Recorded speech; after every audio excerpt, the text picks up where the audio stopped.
Hey, what's up, everybody? Welcome back to Babylon Talmud. Today we're studying Daf Lamed Hey of Masechta Berachos. Now, this is really exciting. Why is this really exciting? Because we're starting the sixth parak of Berachos today, which is called Ketzad Mevarchin. It talks all about Berachos, which is really cool. Like kind of daily stuff. Every time we make a bracha, it's going to be connected somehow to this parak. So this is cool stuff. Today we're going to start off talking about why do we make brachos, where do we learn that we should be making brachos. The first part of the page, the first half of today's daf is a little bit complicated, so you do have to halt kappa shtickle. You gotta focus. You know, for all of our friends who are driving to work, pay a little bit of extra attention today. Maybe a little bit less on the road. No, just kidding. Pay attention to the road also, but also pay attention to this. And then on the next, on Amud Beis, in the second part of the page, we're going to talk about some other interesting stuff, including work-Torah balance, right? We talk about work-life balance a lot these days. The Gemara talks about work-Torah balance, so we're going to learn about that. So without further ado, let's jump into today's daf Lamed Hey. So before we actually get, not before anything, let's start learning the Mishnah, and then we'll do an intro before we start the Gemara. Says the Mishnah at the very top of Daf Lamed Hey Amud Aleph. Ketzad mevarchin ala peros. How do we make blessings on fruits? Okay. So peros ha'ilan, hu omer borei priya eitz. So on fruits of trees, you say the bracha of Baruch Atah Hashem Elokeinu melech haolam borei priya eitz. Chutz min hayayin. The one exception being wine, that on wine you don't say borei priya eitz. Shalayayin hu omer borei priya gafen. You say borei priya gafen, which is interesting, right? That the Gemara is assuming, that the Mishnah is assuming that, really we should be saying borei priya eitz on wine, right? Now, usually on liquids we say shakonia bidvaro, right? Like even if you take orange juice, I imagine most people here probably say shakonia bidvaro on orange juice. So it's interesting that the assumption is that on wine we should really be saying borei priya eitz, but for some reason we don't say borei priya eitz. Instead we say borei pri hagafen. Okay, so that's an interesting thing, and I think we're going to learn in the Gemara at some point. I think in this parak about maybe on orange juice we should say borei priya eitz. Okay, so we're going to see. So this is one interesting thing. Val peros haaretz, and fruits of the land, hu omer borei pri haadama. Okay, says the bracha borei priya adama chutz min hapas, with the exception there being bread. You don't say borei priya adama on bread. Rather, shalapas omer hamotzi lechem min haaretz. You say the bracha of hamotzi lechem min haaretz. Okay, vala yirakos, and on vegetables. So apparently there's a differentiation, a distinction between peros haaretz and yirakos. I think peros haaretz would be things like wheat, beans, things like that. Whereas yirakot are vegetables like, I don't know if it's a cucumber or a squash, whatever it might be. Hu omer borei pri adama, on that you also say borei pri adama. Rabbi Yehuda omer borei minei deshaim. On vegetables, Rabbi Yehuda says don't say borei pri adama, don't say the fruits of the ground. Rather say he who creates all sorts of different kinds of grasses, some of which are edible, and those are vegetables. Okay, fine. Rabbi Yehuda requires sort of more of a sort of differentiated bracha structure. All right, cool. So now the Gemara. Before we start the Gemara, we have to sort of just review a few concepts. For some people they may be new, for some people they may be review, but here they are. The first one that we need to review is Meiser Sheni, okay, followed by Neter Revai and then Kerem Revai. So Meiser Sheni is that we referenced it on the first daf of the entire Masechta Berachos, and Meiser Sheni is basically when you grow a field, let's say you're growing wheat. So when you harvest it, there are a few things that you have to do before you can eat it. The first thing that you do is you take truma. Truma, we assume, is 2% of the field, and you give that to a kohen. Now, from what's left, you then take 10% of that, and you give that to a Levi. That is what's called ma'aser. Okay. Now, with what's remaining from that, you then take 10%. And then depending on the year of Shemitah, you do different things with it, okay? So Shemitah, of course, is a 7-year cycle, with year 7 being Shemitah, where we don't work the land at all. And now on the other 6 years, So on years 1 and 2, and on years 4 and 5, you this third tithe, right? This 10% goes to it's called Meiser Sheni. And what Meiser Sheni is that you take this 10%. So again, you had your entire field, you took 2%, you gave it to a Kohen. From what was left over, you took 10%, you gave it to Levi. And then from what was left over from that, you took 10%. Now this 10%, what you do is you schlep it with you to Jerusalem, and you eat it in Jerusalem. Now, if it's a lot of food, and you don't, it's too difficult for you to schlep it to Jerusalem, or maybe you're not going to Jerusalem anytime soon, whatever it is, what you can do is you can deconsecrate it onto money. What you could do is you could take the value, it's the value of the fruit, and basically set aside that value and say that you're going to take that money to Jerusalem, and you take that money to Jerusalem when you go there and you spend it on food, and that is, basically that's another way to work with Meiser Sheni. And once you deconsecrate the holiness of the Meiser Sheni onto money, you can then consume the Meiser Sheni at home, okay? And then you take the money with you to Jerusalem, spend it on food, and that's that. Now, there's something called Neter Revai. Now, in order to understand Neter Revai, we actually have to understand another thing, which is called Orla. And what this means is that when you plant if you grow an apple tree, okay? So, for the first 3 years, you are not allowed to eat any of the fruit from the apple tree. It is called Orla, okay? Now, on the 4th year, you can kind of eat the fruit. Well, you can eat it, but it basically has the same status of Meiser Sheni. What you can do is you could take the fruits of the 4th year and take it with you to Jerusalem and eat it there. You could, deconsecrate its holiness onto money, and then you could take the money to Jerusalem, and then you can eat the apples right away. That is what's called Neter Revai, and that is on the 4th year after you plant this tree. And then on the 5th year, you could already just eat it however you'd like. Next, there's something called Kerem Revai. Kerem Revai is the same exact thing as Neter Revai. It's just saying that Neter Revai doesn't apply to apple trees. It doesn't apply to anything other than grapes. Okay?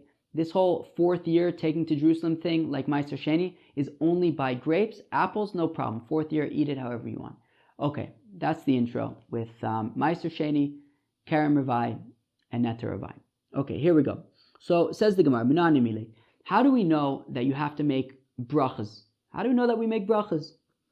So, the Tana Rabbanan, we learn in a Braisa, Kodesh Hilulim LaHashem. So, this pasuk of Kodesh Hilulim LaHashem is a pasuk by Neter Revai that we just talked about, right? The pasuk says, Uvashana HaRevi'it, on the 4th year, so after you've waited 3 years of Orla where you can't eat it at all, now it's the 4th year, Yiyeh Kol Piryo Kodesh Hilulim LaHashem. Then all of its fruits will be Kodesh, will be holy, like Meiser Sheni. Hilulim LaHashem, and it will be a, you will praise it with it to God. And the Gemara says, right, Hilulim is plural. Hilulim is, right, Hilul would be singular, Hilulim is plural. So from the plurality of Hilulim, Milamed, it teaches, Shetu'unim bracha lefnehem ula'acharehem. So it teaches that you have to make a bracha before you eat the food and after you eat the food, right? 2 Hiluls, 2 praises. You make a bracha before you eat the food. I guess in this case, this Neter Revai, this stuff that you grew, and you also make a bracha after you eat it. Amar Rabbi Akiva, said Rabbi Akiva, Asur le'adam she'yitom klum kodem she'ivarech. And, Mikan, Amar Rabbi Akiva, Asur le'adam she'yitom klum kodem she'ivarech. And from this pasuk, Rabbi Akiva says that we see that it is forbidden for a person to taste anything before he makes a bracha. And it's interesting that he says the word taste because, I think it is a question that will come up at some point in this parak about, do you actually have to make a bracha if you're just tasting something? But in any event, okay, that seems simple enough, right? I guess some people might be thinking, okay, so far it's not too bad. So far it isn't too bad. You're right. So, okay, so that's how we learned that you have to make brachos from the pasuk of Kodesh Hilulim LaHashem. Hilulim is plural. You have to make a bracha before you eat and after you eat. Fine. Now is where things start getting a little bit complicated. V'hai Kodesh Hilulim l'hachi asa. The Gemara says, 1 second. This is seriously what you're learning out from the pasuk of Kodesh Hilulim, that you have to make a bracha before and after you eat? Haimi ba'ilei, this is needed for something else. Chad, from one of the hilulim, right? Remember, hilulim is plural, so you have two hiluls, hilul, right? One hilul and a second hilul. So, Chad, de Amr Achmana Achle V'Hadar Achle, from one of these hiluls. So basically, the Gemara, this brisa or this Gemara, is making a drasha from hilul. Is basically saying chilul, right? Chilul is basically lichalel, is to deconsecrate, right? So it's referring to we're saying that this produce in the fourth year is holy, and if you want to eat it, so you first have to be mechalel it, you have to deconsecrate it onto money, and only then can you eat this fruit, okay? And then of course the money you'll bring to Jerusalem and buy food with it. So the first hilul is needed to teach me achle v'hadar achle, that first, if you want to eat this food, you have to be mechalel it, you have to deconsecrate it, and only then can you eat it, okay? Ve'idach, and the other hilul in the context of Neter Avai is teaching that davar ta'un shira ta'un chilul, v'she'enu ta'un shira ein ta'un chilul, that only something that requires hilul is something that requires chilul. What does that mean? It's basically saying that Neter Avai is not by all fruits. It's actually really kerem Avai. It's limited to grapes, right? Davar ta'un hilul, something that requires praise. That in the Beis Hamikdash, when they would do the wine libations on the altar, basically on the mizbeach, when they would bring sacrifices, they would pour wine. There were two holes in the mizbeach. One was for water, which they would use on Sukkot during the Simchat Beit HaShoeva. And the other hole was for wine, that they would pour wine down at every time there would be a sacrifice, okay? Or if not every time, then on certain sacrifices. I'm not exactly sure. But in any event, when they would pour the wine, that's when they would do the singing for the korban while they would pour the wine. So what the Gemara is saying is that from the hilul, we learn out that when do we say this whole Neter Avai thing about the fourth year, you have to, bring it to Jerusalem, that is only davar ta'un hilul, ta'un chilul, only something that we would praise with, i.e. wine, which is grapes, that is what requires chilul. That, in order to eat it, you have to deconsecrate it onto money. But anything that doesn't require praise, such as apples, basically anything other than grapes, you wouldn't have to deconsecrate it in order to eat it, and you can eat it right away. Okay, fine. Uchadur Reb Shmuel bar Nachmani, Amar Reb Yonasan, to Amar Reb Shmuel bar Nachmani, Amar Reb Yonasan, minayin shein omrim shira ela ala yain. Right? How do we know that we would only sing songs in the Beis Hamikdash while they did the wine libations? Shneimar, as the pasuk says, "Vatomer lem hagefen." Okay, this is a pasuk in Shoftim when Gideon's, after his death, his son Elimelech, or I think either Avimelech or Elimelech, I don't remember. But anyways, he went and he basically killed all of his brothers and stuff, and he wanted to make himself king. Then one of the other brothers, Yotam, basically he survived, and he said this parable, right? Batomelem Agefen. Basically, all the trees wanted to find a king for themselves. So then they asked the grapevine, "Will you be our king?" And the grapevine said, "Hechadalti es tiroshi hamsamech elokim v'anashim." Am I really going to stop focusing on my wine production, which makes God and man happy?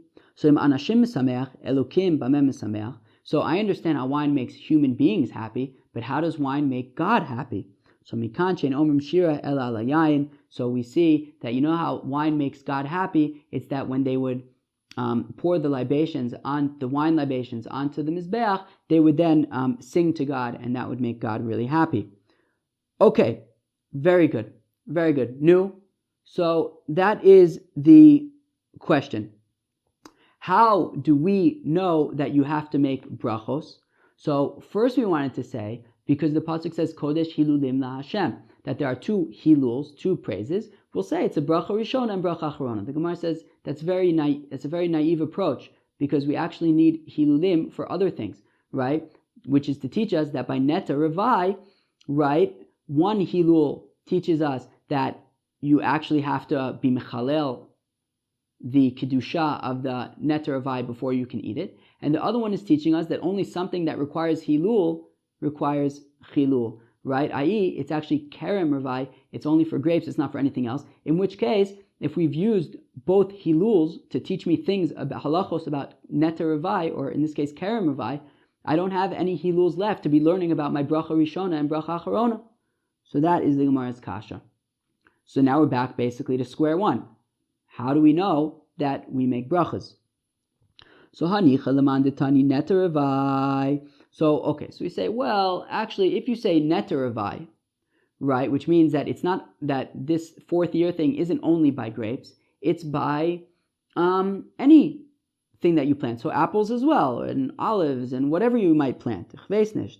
So then at least you have one hilul available, okay? So you'll use one hilul for achle v'hadar achle. First, deconsecrate the food, and then you can eat it. But you have one hilul left over, because if you say neteravai, that it applies to all plants, well then, you don't learn out davar aton hilul, that, to use that second hilul to limit it to grapes. So you have it free to learn out a bracha. Okay, very nice.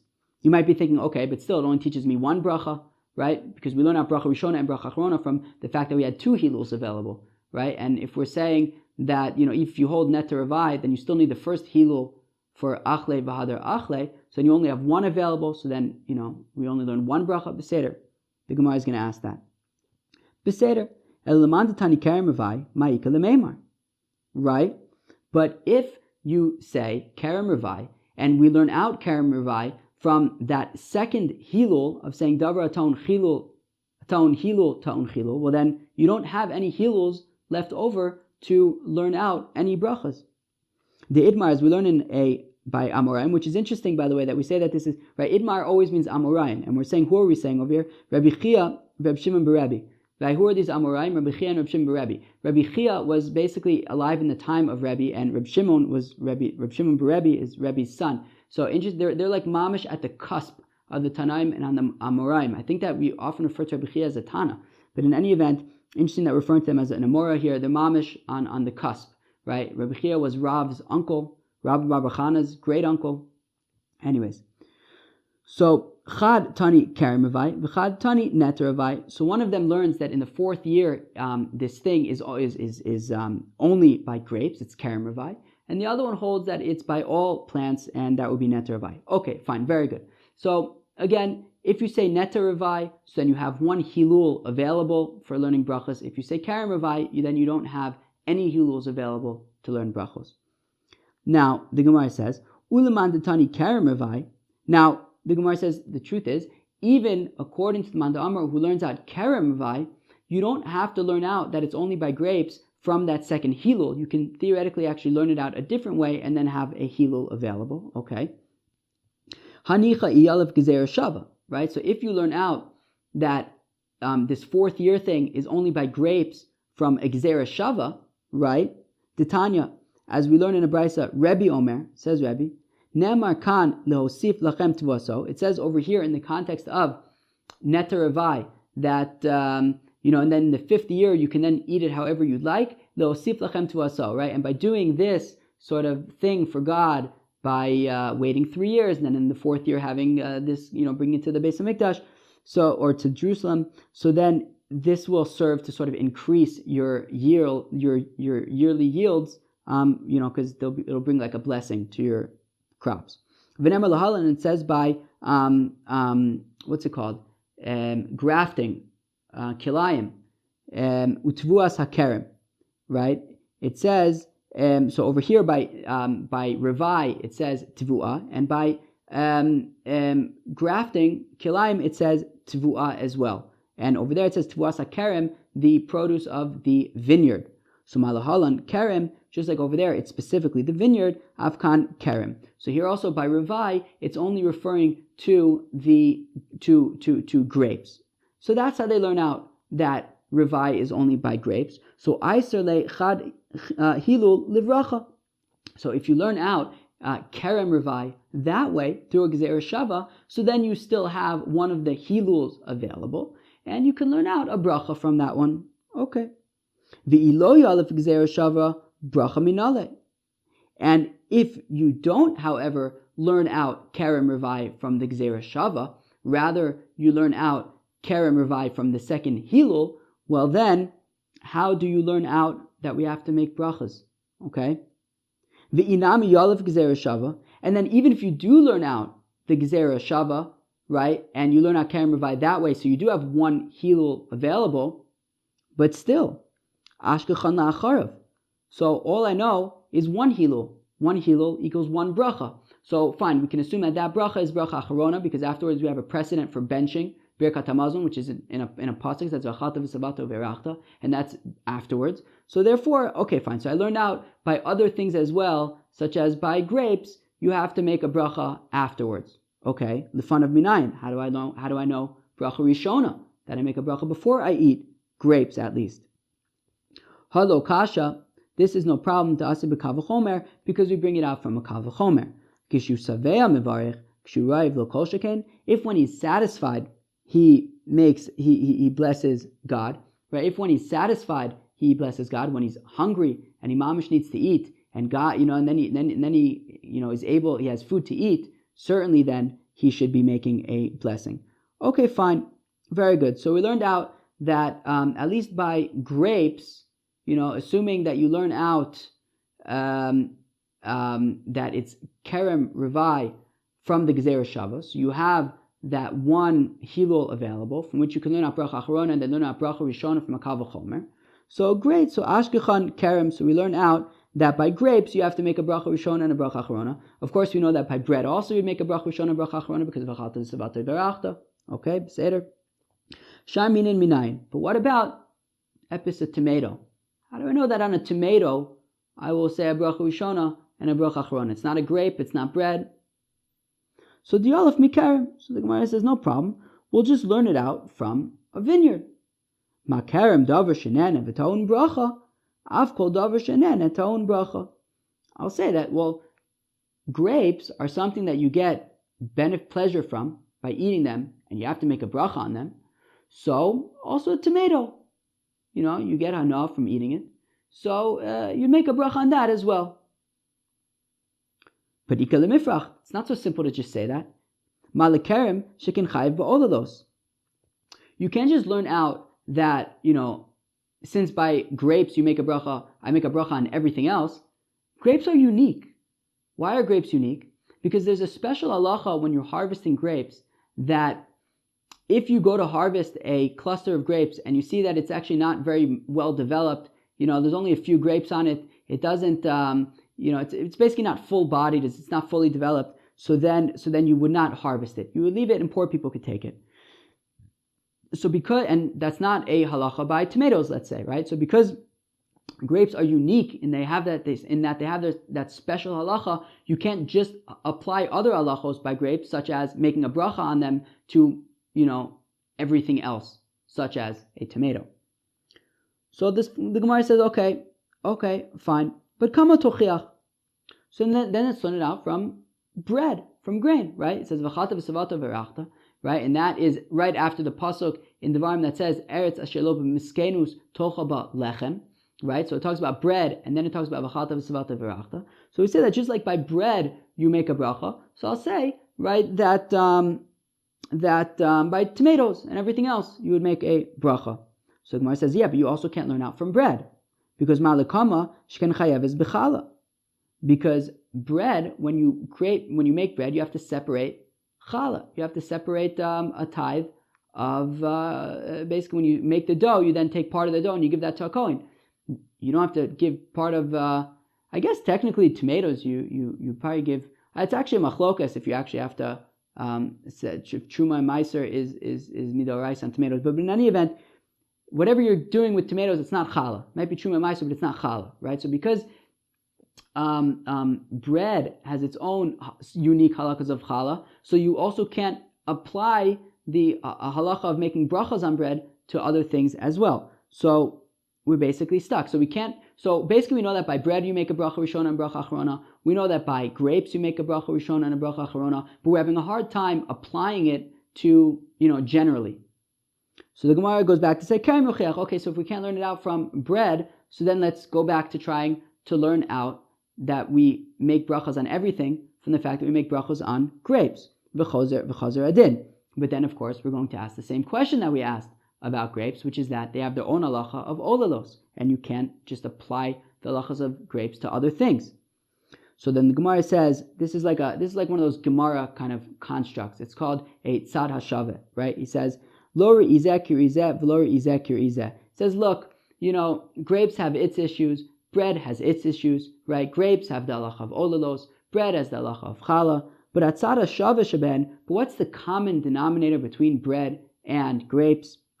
Davar shenene v'ton bracha. It's something that you're getting pleasure from, that you're getting benefit from, and you make a bracha on it. So av kol davar shenene ton bracha. So we say, therefore, everything that you get anah from, even a tomato, you would make a bracha on it. Okay. But the Gemara is still not satisfied.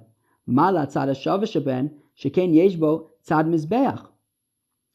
But the Gemara says, yeah, but you can't learn it out from bread and grapes and apply those generally to all other things, because bread and grapes, even as a group, are unique, because both bread and grapes go on the mizbeach, right?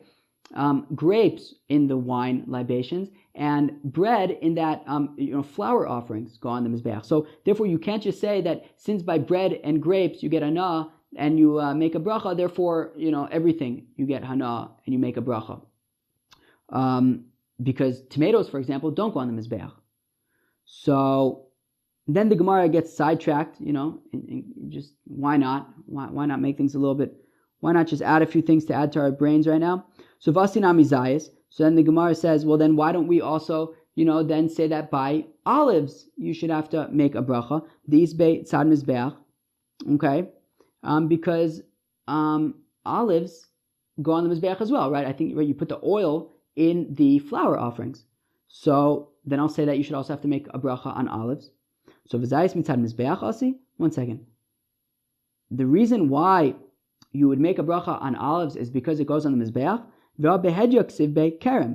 would assume that you would make a bracha on olives because it says kerem, which is, a kerem is grapes. And so therefore it says kerem in the context of olives. So therefore I would assume that we know that grapes you make a bracha. So therefore olives also, we would say you would make a bracha. Tichsiv, Vayaver migadish vad kama vad kerem zayis. This is a pasuk by Shimshon when he basically lights all of the fields of the Plishtim on fire, and he says that it says there that everything burnt from piles to standing grain vad kerem zayis until kerem zayis. So we see that zayis is basically like a kerem, and therefore you'd make a bracha of boi priya eitz. Okay, seder. So Amar of Papa kerem zayis ikre kerem stamalo ikre. That no, olives are called kerem zayis, but they're not just called a regular kerem. We only know about brachos by regular kerems. Okay, fine, very good. So I apologize on behalf of the Gemara for distracting you there and confusing you a little bit more. But now, fine.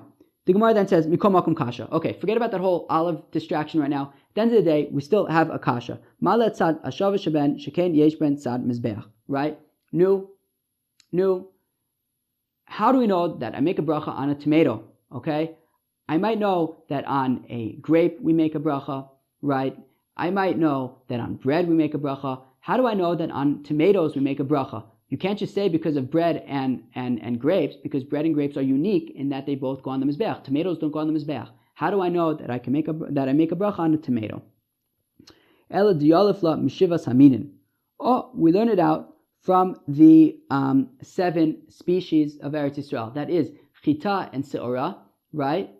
That is wheat, barley, gefen, te'ina, v'rimon, right? Grapes, figs, and pomegranates, and then zayit, which is olives, and davash, which is honey from dates. So those are the 7 species, okay? And it says basically in that same part where it says v'achalta v'savato v'erachta, so it says right before that bread, and right before it says bread, it talks about these 7 species. So we see that even on the 7 species, you would make a bracha before and afterwards, okay? Okay, so we're getting like more, slowly, we're like developing this to include more and more things. So all of a sudden, those 7 species, we're going to be making brachas. So let's say, ma l'shivas aminin, shekein chayavim ma shivas aminin, davar shenene v'ton bracha, av kol davar shenene ton bracha.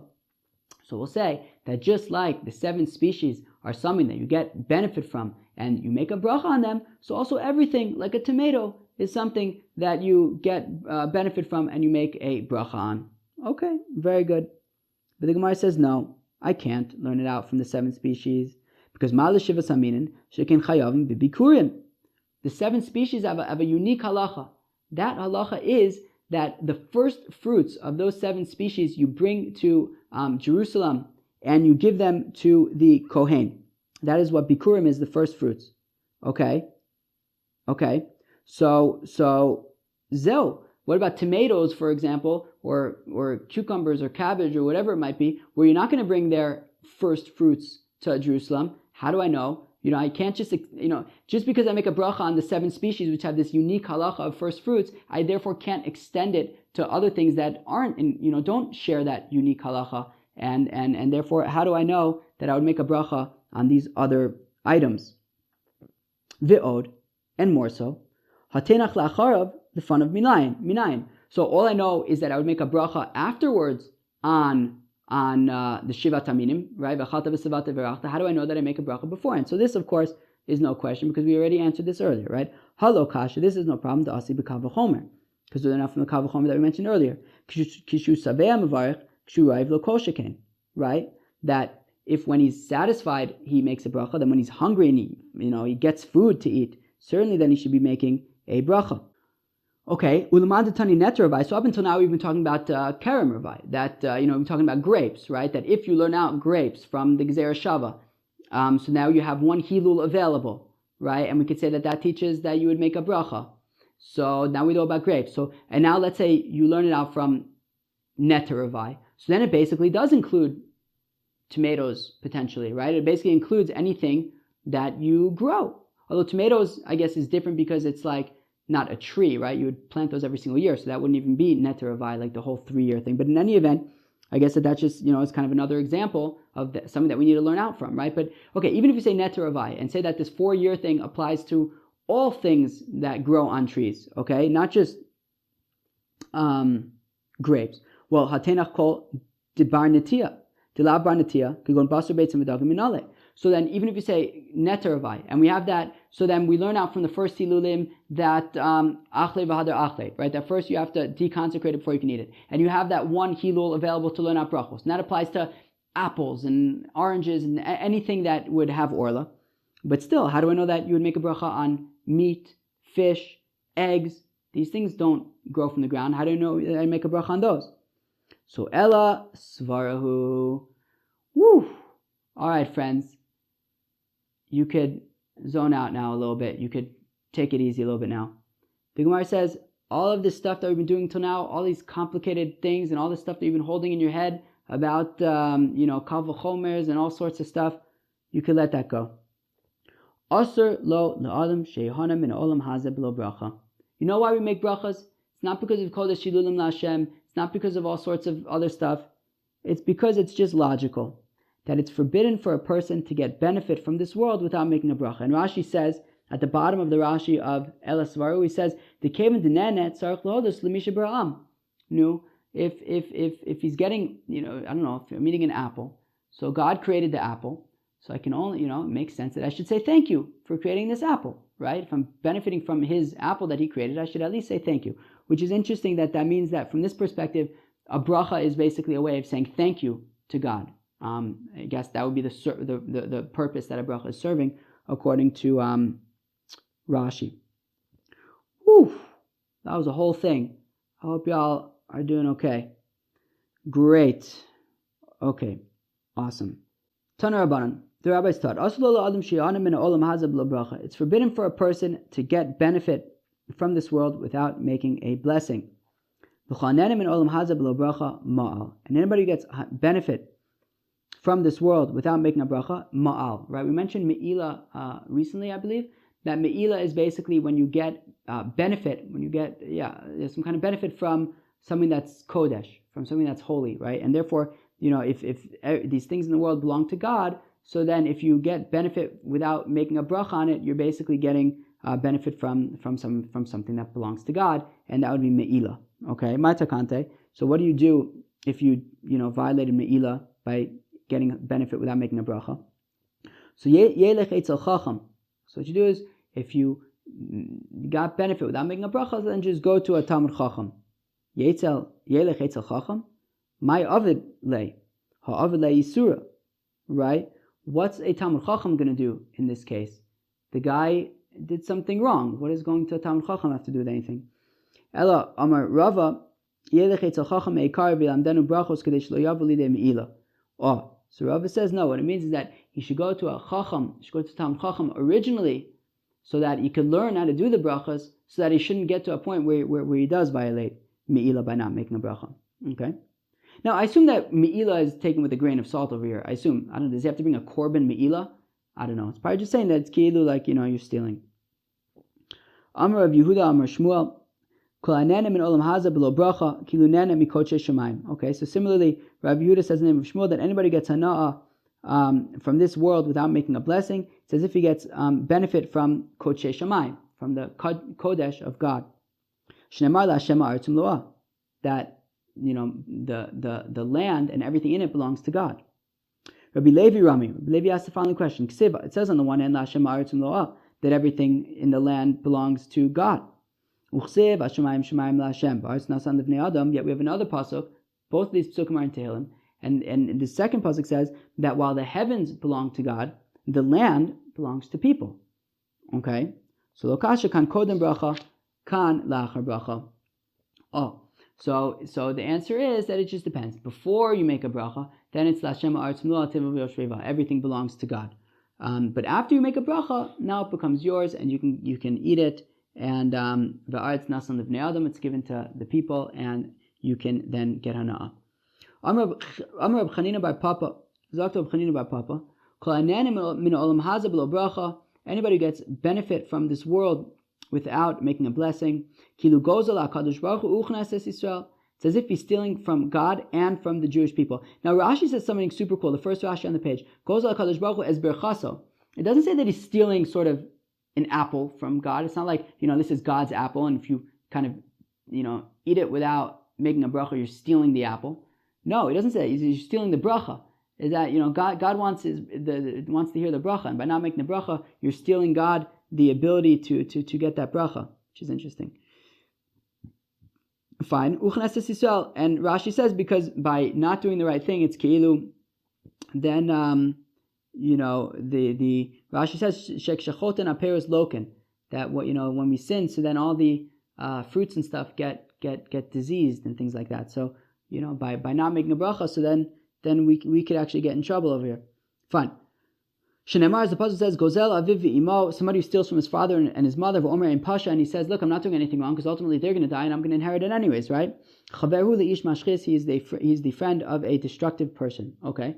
Ve'ein aviv ela kadosh baruch hu, so his father is the Eibishter. Shenemar, he says, Halahu avicha kanecha, he is your father, he's the one who fixes you.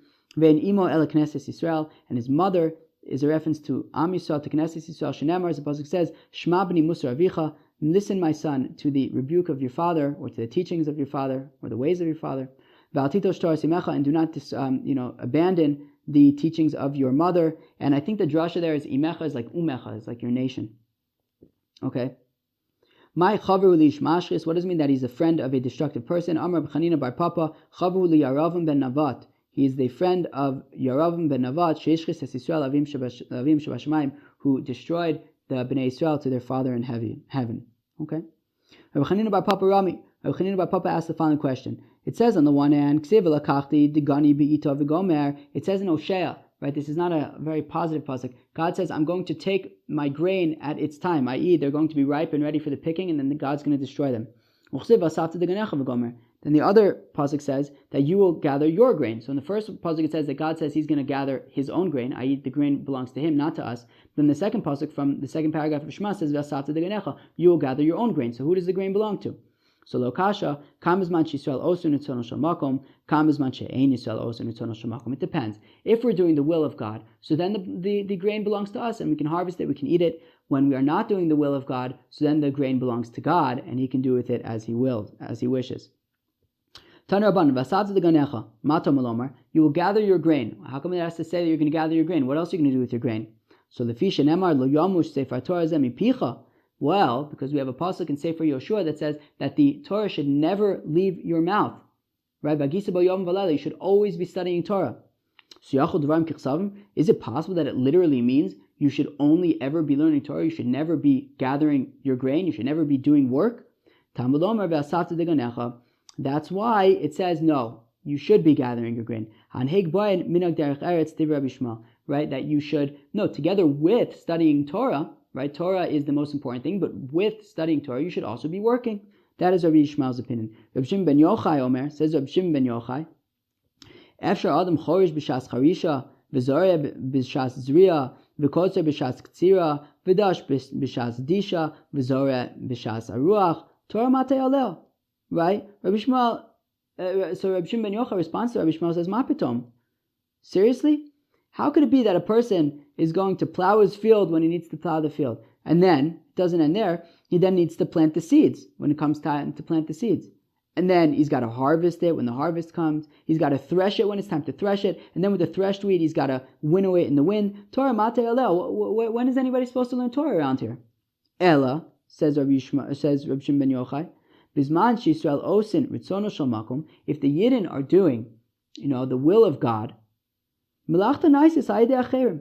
Their work is to be done by other people. Shneimar, as the pasuk says, v'amdu zarim v'zaru tzonchem v'gomer, v'ra'u tzonchem v'gomer. Right, that other non-Jewish people will stand and shepherd your sheep. Uvizman she'ein Yisrael osin ritzono shel makom. But at a time when the Jews are not doing the will of God, so then melachta naisis hayidei atzman. Only then do they have to do their own melacha. Shenemar v'asafta deganecha, that you will gather your own grain.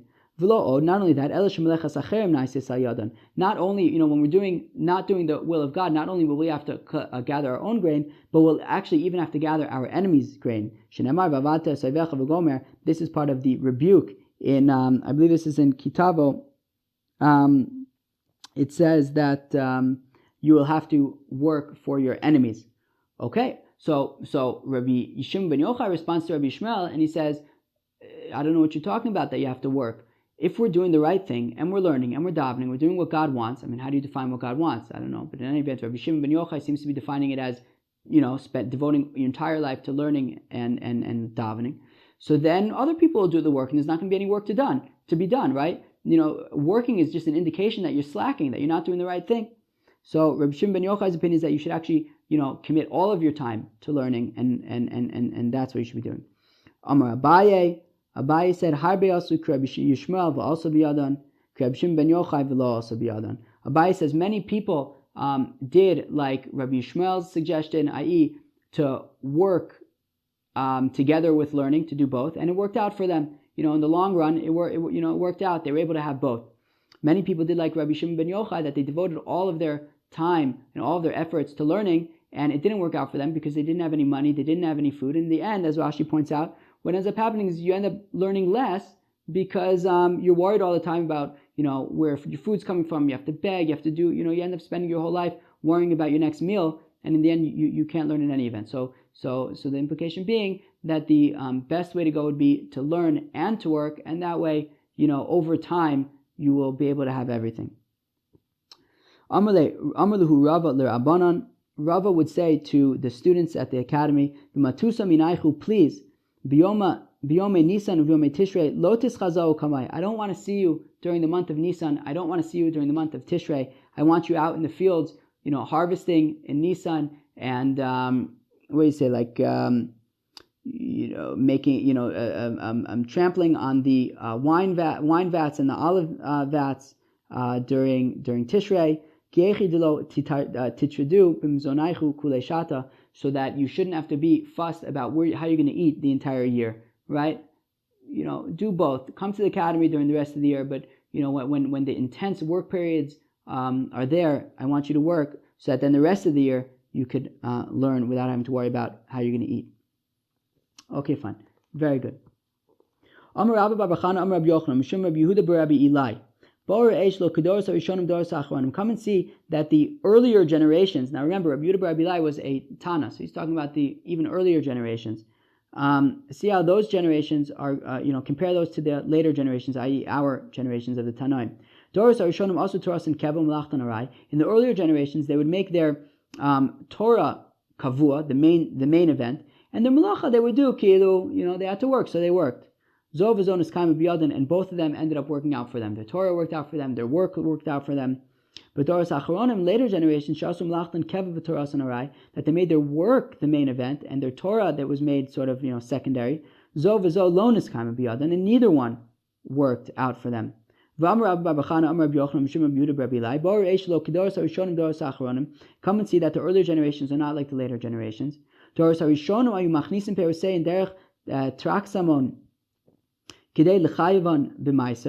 the earlier generations, they would specifically bring in their fruits by way of like the front door of their house, so that they would be chayiv and meiser. Right. We kind of learned about this the other day in a similar way, right? How about the halacha psuka about bringing the grain into your house with their chaff, that it's not completely done yet, so that you could feed it to your animals. So here also, kilu, if you also, even if you finished working with the grain, but then you bring it in through some kind of like back door, so then it would be pater. But the earlier generations, they would dafka bring it through the front door, so that it would be chayav in meiser. Doros achronim machnisim perusein derech gagos. Skip the next two words. Derech karpefos. But the but the later generations, they dafka bring in their fruits through the roof, through sort of other kind of courtyards that would make it pater from meiser, so that they can wiggle their way out of it. Because Rabbi Yanai says, "Eina tevel mischayv b'meiser ad sheyireh pnei habayis," because tevel, which is untied fruit, is only obligated to take tithes from it once it sees the main entrance to the house. Shenemar biarti hakodesh min habayis. This is by Meiser Sheni. You bring it to Jerusalem, and then you proclaim that you have gotten rid of all of the holiness from your house. Okay, I guess the main entrance to your house. Rabbi Yochanan Amar afilu chatzer kovas. Even if it comes into your chatzer, into your courtyard, it would be chayiv and Meiser. Shenemar, as it says, v'achlu b'sharecha v'saveu, that you will eat in your courtyards and be satisfied. Okay. So we say that all fruits of the tree require bar pri ha'etz, the exception being wine. Wine you don't say bar pri ha'etz, you say bar pri ha'gafen. Ma'ishna yain. How come on wine you don't say bar pri ha'etz? How come it gets its own bracha? If you're going to say, well, because it got sort of an upgrade. Initially it was just a grape. As delicious as grapes are, it's just a grape. But now it's wine. It's something more special. So that's why it gets its own bracha. But olive oil, that initially it was just an olive, but now it's olive oil, so shouldn't that get its own bracha?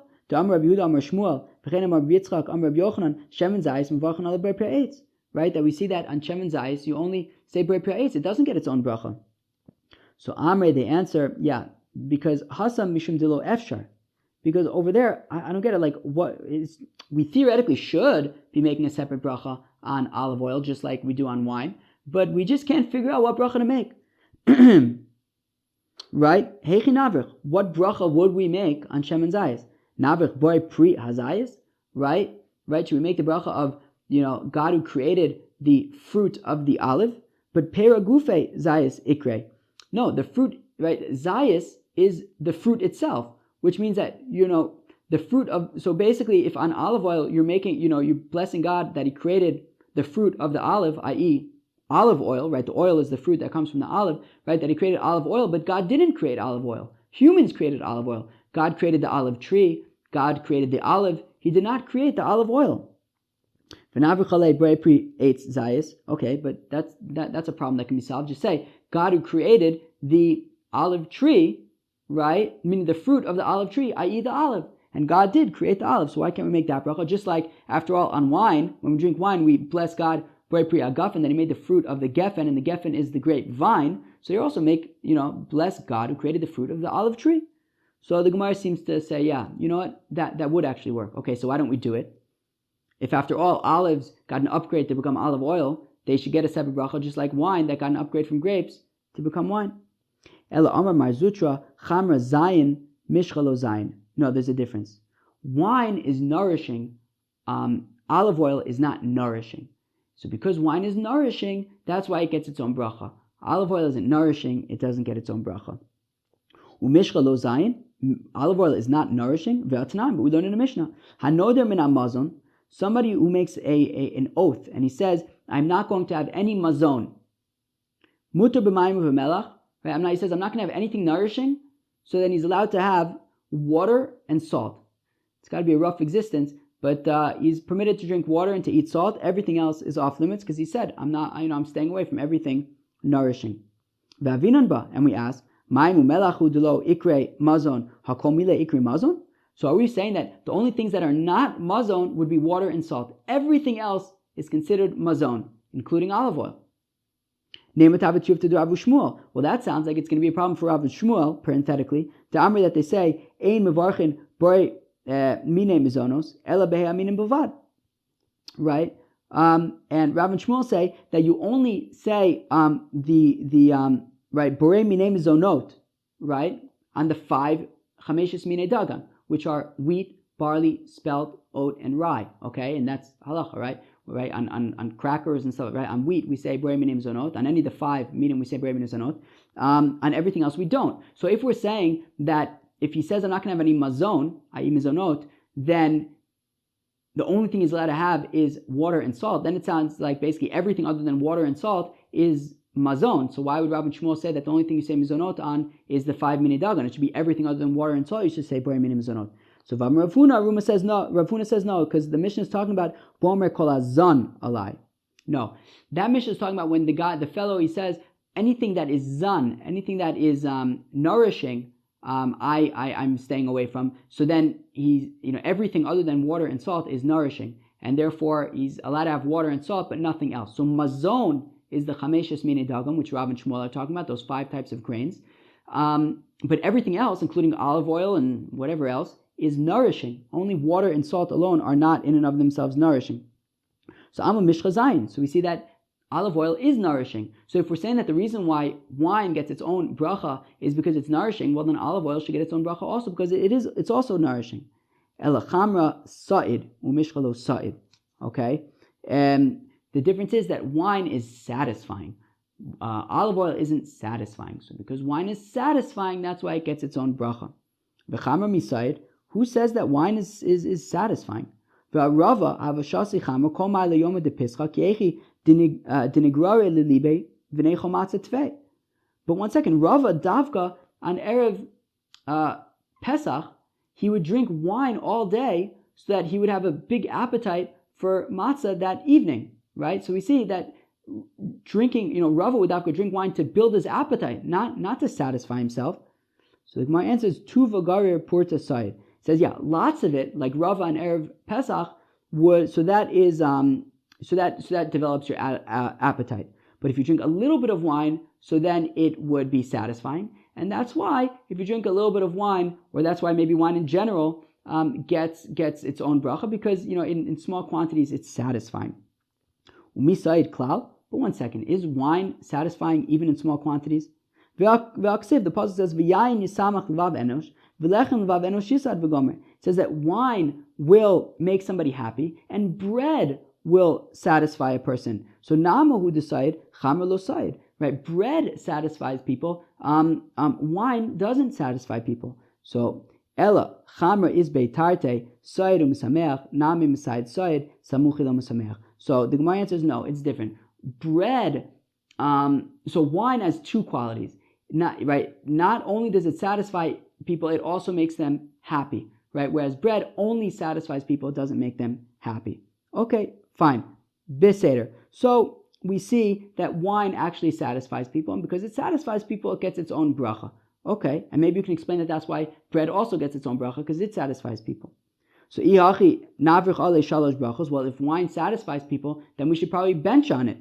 Do birkat hamazon. So my answer is yeah, but lokave inche suda sayri lave. But people don't necessarily just have a meal of wine. So because people don't just have a meal consisting only of wine, so therefore we don't say birkat hamazon on it. But what if somebody does do that? What if somebody sits down with a glass of wine and that's his lunch? So would he bench on it? Would he say birkat hamazon afterwards?